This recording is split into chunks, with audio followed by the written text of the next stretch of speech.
Modern tactical units depend on a continuous stream of digital data, but the moment a forward element is partitioned from the central command server, that stream stops.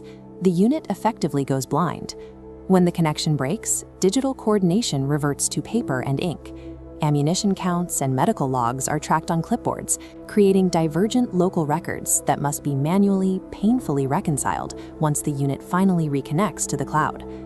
Mesh radios attempt to bridge this gap by bouncing bits between radios, but they only solve the transport problem. If the application layer still requires an unreachable central database to confirm a transaction, the radio mesh is just a highway with no destination. Operators don't just need a way to move data. They need an independent integrity layer that travels with them into the disconnect.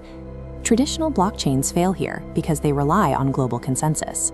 If a squad is cut off from the rest of the network, the chain stops because the devices cannot agree on a single global ledger state. Holochain replaces that global ledger with an agent-centric model. Every device maintains its own immutable source chain. Actions are signed locally and verified against the application's rules, allowing data to remain integer and tamper-evident even when the device is completely isolated. When units reconnect, the system doesn't need to ask a server for the truth. It uses a gossip protocol where devices share their local updates with their neighbors, and the operational picture automatically converges across the mesh. This peer-to-peer accountability is enforced by a one-of-n warrant system. If an adversary captures a device and attempts to inject false coordinates, any single honest peer that receives that data can detect the rule violation, issue a cryptographic warrant, and instantly block the compromised device from the network. This shift creates a trusted operational picture that lives at the edge, removing the central server as a single point of failure. In practice, this means partitioned platoons can track enemy movements independently for hours, knowing their map layers will resolve into a single, conflict-free record the moment they are back in radio range. If a stolen tablet attempts to spoof a friendly position, the adjacent nodes recognize the signature mismatch against the network's DNA and neutralize the threat before the false data can spread. For logistics, transfers are no longer scribbled on paper. Sending and receiving units countersign the handover on their devices, creating an immutable double-entry ledger that synchronizes the moment the convoy reaches a network-enabled hub. This extends to multi-domain operations. Separate branches can maintain their own secure data environments while using cross-DNA bridging to share specific, validated intelligence between naval, air, and ground assets. These capabilities aren't cosmetic. They are the architectural safeguards that keep disconnected units operational in contested environments. Adopting this technology means addressing real constraints. There are latency trade-offs inherent in decentralized validation, hardware limits on edge devices, and the continued need for dedicated anti-jamming hardware. This makes tactical logistics the ideal initial market. It is a sector that requires absolute data integrity to function, but can tolerate the slightly higher latencies of a decentralized system. The logistical burden is equally heavy in the humanitarian sector.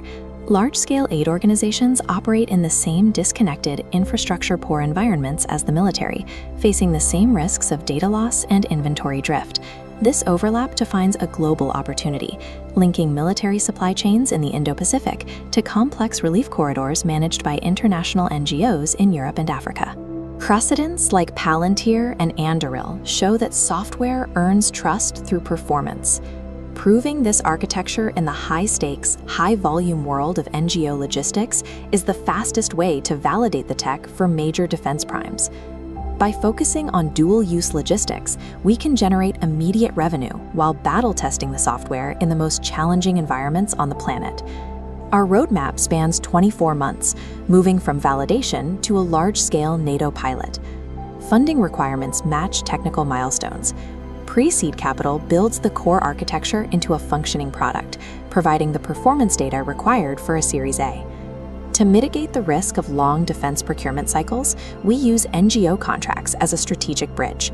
These humanitarian deployments provide early cash flow and proof of concept, while defense expert controls are finalized.